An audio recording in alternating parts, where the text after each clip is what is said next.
terkait dengan tanda petik tudingan Sekjen PGS Abu Bakar Al-Habsyi menyebut bahwa pada suatu pertemuan di Istana Negara,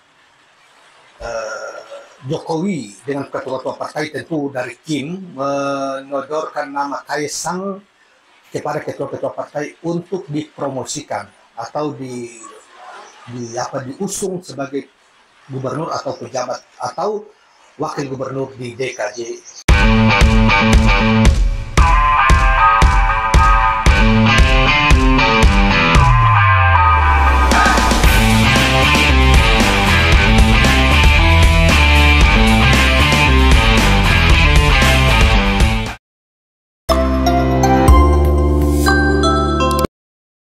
Assalamualaikum warahmatullahi wabarakatuh.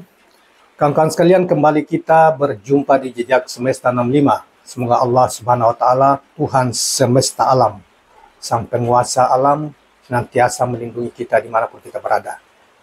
Kawan-kawan sekalian, kali ini saya ingin hadirkan satu ulasan menarik terkait dengan masalah masih terkait dengan dinamika Pilgub di DKJ Jakarta, walaupun tidak terkait dengan Anies, namun ini terkait dengan Kaisang Pangarep, di mana berita 2 hari terakhir lagi ramai terkait dengan tanda petik tudingan Sekjen PGS Abu Bakar Al-Habsyi menyebut bahwa pada suatu pertemuan di Istana Negara, Jokowi dengan ketua-ketua partai tentu dari Kim menodorkan nama Kaisang kepada ketua-ketua partai untuk dipromosikan atau diusung sebagai gubernur atau pejabat atau wakil gubernur di DKJ pilkada yang akan datang. Nah, ini kemudian dibantah oleh Kaisang yang kemudian menjadi rame di berbagai media, baik televisi, ya, elektronik, media sosial, media online dan lain sebagainya. Nah, berita tentang ini sangat luas dimuat di berbagai media sosial maupun di televisi. Namun coba kita petikkan dari kompas.com tanggal 27 Juni 2024 yang memberitakan, salah satu media nasional yang memberitakan soal tersebut. Saudara sekalian, coba kita bacakan ya, biar kutipan kita di Kompas yang menulis tentang ini, kompas.com di media online ini. Dikatakan bahwa Sekretaris Jenderal Partai Keadilan Sejahtera Abu Bakar Al-Habsyi mengungkapkan Presiden Joko Widodo telah menyodorkan nama putra bungsunya Kaisang Pangarep untuk mengamankan kursi di Pilkada DKI Jakarta. Abu menuturkan tawaran untuk mengusung Kaisang tidak hanya diberikan kepada satu partai, tapi ada beberapa partai. Dia mengatakan ketika wartawan mengejar untuk bertanya lebih lanjut, dia mengatakan sudah menyodorkan Kaisang ke beberapa partai, kata Abu. Sudah menyodorkan, kita lihat saja, kata Abu Bakar di Grand Sahid Jaya, Jakarta Pusat, Kamis 27 Juni 2024. Beberapa hari yang lalu, sekarang kita sudah hari Sabtu ya, kemarin dulu, saudara sekalian. Abu tidak menjelaskan lebih lanjut dari partai mana saja yang sudah disodorkan nama Kaisang tersebut. Namun tidak membantah maupun membenarkan PKS menjadi salah satu partai yang ditawari. Yang menjadi mungkin saja selain partai-partai di Kim, ya salah satu yang ditawari untuk mengajukan Kaisang itu adalah termasuk PKS, karena menurut kompas.com ini ketika ditanyakan soal itu, Sekjen PKS tidak membantah maupun tidak menolaknya atau tidak mengiyakan. Selanjutnya Abu pun bungkam ketika ditanya informasi tersebut diperoleh dari mana. Menurut dia, praktik cawe-cawe di tengah politik sudah biasa terjadi. Nggak ada katanya, sambil berlalu. Sementara itu, Ketua Umum Partai Solidaritas Indonesia Kaisang Pangarep mengaku siap dipasangkan dengan ex-gubernur DKI Jakarta Anies Baswedan atau ex-gubernur Jawa Barat Ridwan Kamil beberapa waktu yang lalu. Kaisang mengatakan komunikasi antara PSI Jakarta dengan Partai Kebangkitan Bangsa Jakarta sudah terjalin, katanya. Kalau itu kan komunikasinya sekarang masih di tingkat provinsi, di teman-teman DPW ya. Tapi kalau saya ditanya siap atau enggak, ya harus siap. kata Kaisang. Saudara sekalian, berita tentang ini pun kemudian dibantah oleh Kaisang ya. Kaisang membantah berita tentang itu dan dianggap bahwa itu kebohongan yang sengaja disebarkan oleh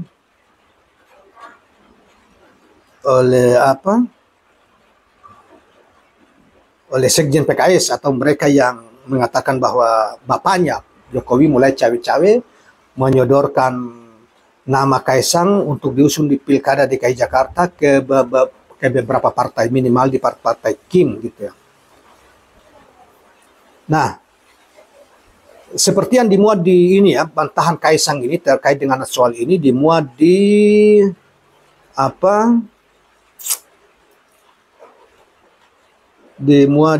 ini nih.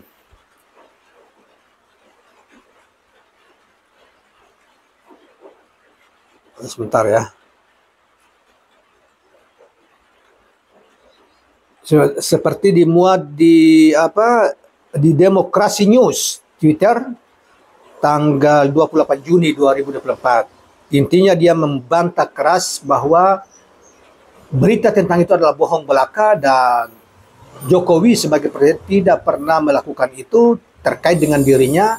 Bahkan jika dia mengatakan dia adalah ketua partai sendiri secara mandiri, dia bisa mencalonkan atau tidak mencalonkan, tidak harus tergantung pada orang tuanya yang juga presiden. Nah, saudara sekalian, kita lihat ya di Demokrasi News ini ID, tudingan sekjen PKS itu dianggap sebagai kebohongan belaka. Hal ini diungkapkan oleh kebohongan belaka dan dia tidak pernah Presiden Jokowi tidak pernah mengedarkan namanya atau menawarkan namanya ke partai-partai tersebut. Itu di Demokrasi News yang dimuat ya saudara sekalian, yang merupakan bantahan dari Kaisang Pangarep terhadap hal tersebut, terhadap tudingan atau apa yang diungkapkan oleh Sekjen PKS Abu Bakar.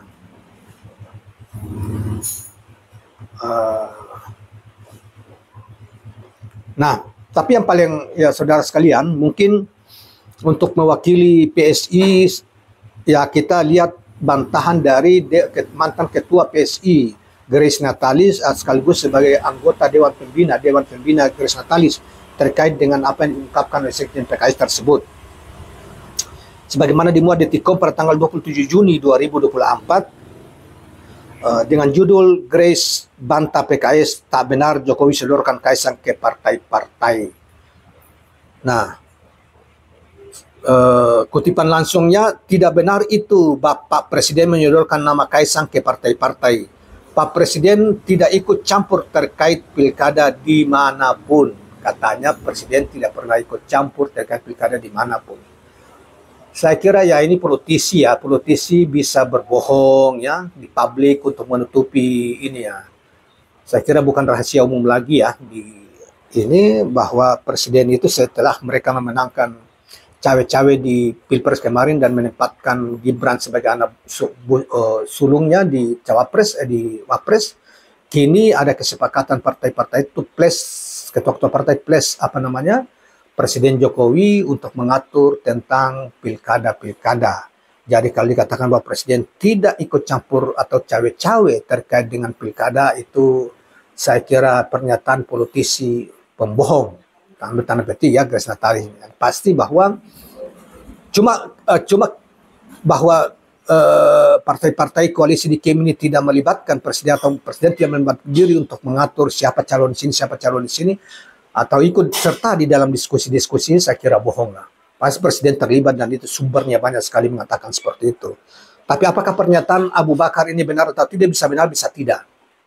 Karena memang tidak bisa dipercaya lagi kalau pernyataan itu keluar dari misalnya, mohon maaf, keluarga Jokowi yang selama ini Pak Jokowi menyatakan A, ternyata kenyataannya B. Menyatakan B, kenyataannya A. Itu sering terjadi di publik ya.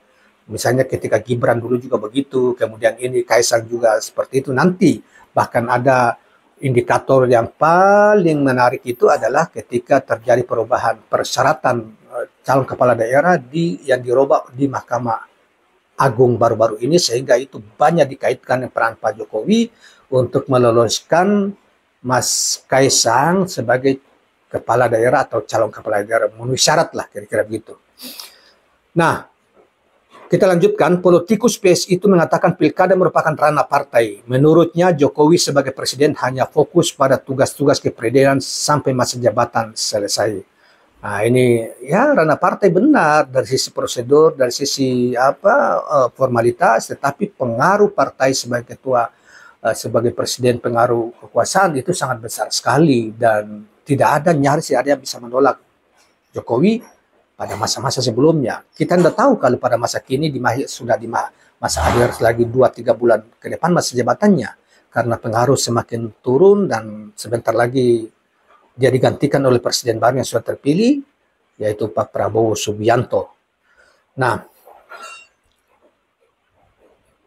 selanjutnya Grace Natali mengatakan bahwa urusan pencalonan pilkada bicara soal popularitas dan jumlah kursi masing-masing partai, kuncinya di situ. Diskusinya di situ, bukan di presiden, katanya. Kemudian ya ini di sini juga dikutip, diulang lagi bahwa Abu Bakar dalam acara itu, ada Pak Abu Bakar Sekjen PKS mengatakan bahwa ia awalnya menanggapi isu Jokowi yang bakal cawe-cawe dalam Pilgub Jakarta. Abu Bakar menilai Jokowi sudah cawe-cawe alias terlibat dalam pilkada. Kan sudah bisa cawe-cawe, biasa cawe-cawe. Mulai dari presiden sampai nanti. Biasa, jadi nggak ada masalah, biar aja. Jadi konteksnya menurut Abu Bakar ya presidennya biasa sudah cawe-cawe, termasuk di Pilpres kemarin. Berbagai macam cara dilakukan hanya untuk keluarganya, anaknya. Ini anaknya yang bungsu disiapin.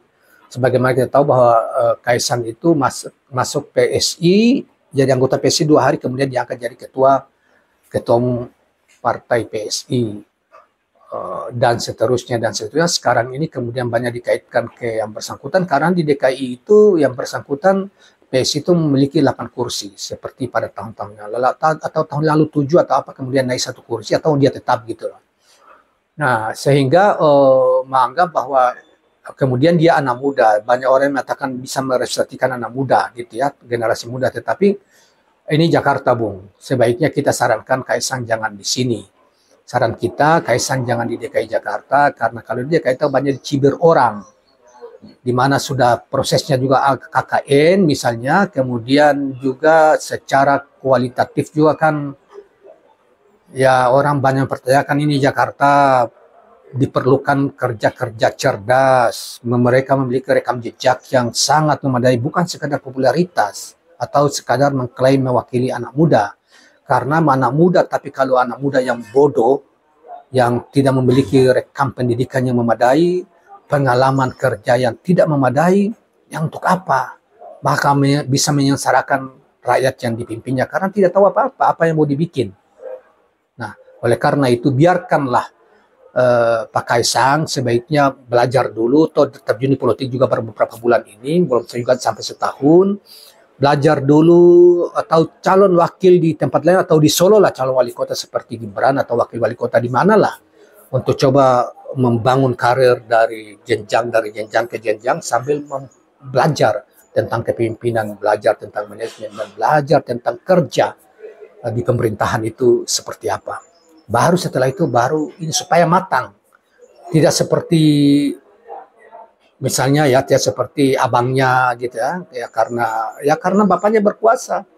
Nah, dalam konteks ini kalau benar saudara sekalian bahwa Jokowi cawe-cawe dan sebagainya, maka Jokowi sudah terlalu, dan dia terlalu percaya diri bahwa rakyat masih mencintainya. Padahal survei-survei tentang kepuasan publik saya tidak yakin sedikit pun, karena itu semuanya rekayasa. Mengatakan dia sampai 80%, 70% tidak benar. Hanya orang sakit jiwa atau orang gila yang mengatakan kerja kinerja Jokowi itu memuaskan. Padahal justru banyak pihak, terutama para intelektual, para pengamat mengatakan justru Jokowi salah satu ekonomi yang sangat kritis termasuk adalah Faisal Basri, termasuk Ihsanuddin Nursi. Ini mereka ahli. bahwa ekonomi di bawah atau kepemimpinan Jokowi telah merusak tatanan kehidupan berbangsa bernegara di negeri ini, terutama korupsi merajalela dan lain sebagainya, itu seakan dibiarkan oleh pemerintahan Jokowi. Salah satu yang diungkap oleh Faisal Basri adalah tentang ekspor nikel fiktif 5,6 juta ton ke China. Dan sampai sekarang, dan dia sebut mereka-mereka yang diduga terlibat, termasuk menantunya Jokowi di Sumatera Utara, Wali Kota Medan, Bobi Nasution, dan seorang petinggi Partai Golkar, Ketua Umum Partai Golkar Erlangga. Kita ini menurut Faisal Basri. Nah kalau ini, dan saya kira kalau ini Pak Prabowo tidak boleh tinggal diam, karena ini merusak negara, perampokan sumber daya negara, yang sumber daya alam yang luar biasa demi kepentingan kelompok dan pribadinya. Oleh karena itu hukum ditegakkan di masa yang akan datang. Demikianlah kawan-kawan sekalian, jangan lupa subscribe, like, dan share channel ini. Assalamualaikum warahmatullahi wabarakatuh.